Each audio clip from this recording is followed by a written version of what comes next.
صدقہ خیرات اور زکوٰۃ میں قرآن مجید کی روح سے کوئی فرق نہیں ہے، اس لیے کہ قرآن مجید میں جو زکوٰۃ کا حکم ہے وہ صدقات کے نام سے ہی آیا ہے۔ سورہ توبہ میں انما الصدقات للفقراء والمساکین، تو یہ جو زکوٰۃ کے مصارف بتائے گئے ہیں کہ زکوٰۃ کن کن کو دی جا سکتی ہے، تو اس کا ہاں لفظ جو آیا ہے زکوٰۃ نہیں آیا ہے بلکہ صدقات آیا ہے۔ اور ہم یوں کہا کرتے ہیں کہ ایک صدقہ ہے واجب جو لازم ہے، یہ ہے زکوٰۃ۔ ایک صدقہ ہے نافلہ، اس سے اوپر مزید دینا، اس کو ہم عام طور پہ صدقہ کہتے ہیں۔ تو صدقہ نافلہ جو ہے وہ صدقہ ہے جس کے بارے میں آپ سوال کر رہے ہیں، اور صدقہ واجب جو ہے لازم اور فرض وہ زکوٰۃ ہے۔ تو اصل میں تو وہی ساری مدیں اس کی بھی ہیں، غربا، مساکین، یتامہ، اللہ کے دین کے لیے فی سبیل اللہ۔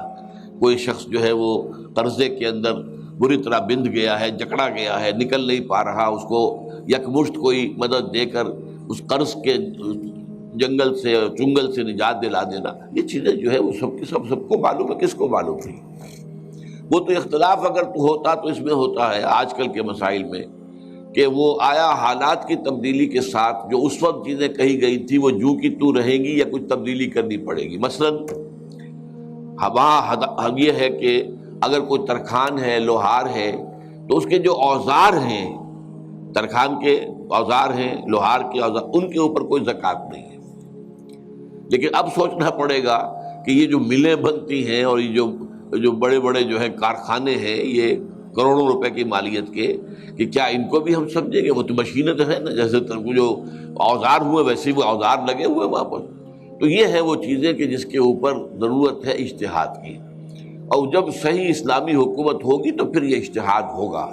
ابھی اس پر بحثیں کریں گے تو ایک اختلافی باتیں سامنے آتی چلی جائیں گی اور ذہنوں میں انتشار پیدا ہو جائے گا۔ اسی طرح مثلاً یہ تھا کہ اونٹ اگر کوئی پالتا ہے بیچنے کے لیے، اور تو یہ گویا کہ اس کا مال تجارت ہے، اس پر زکوٰۃ ہوگی۔ اگر اتنے اونٹ ہوں تو اس پر اس کے بعد جو ہے زکوٰۃ شروع ہو جائے گی۔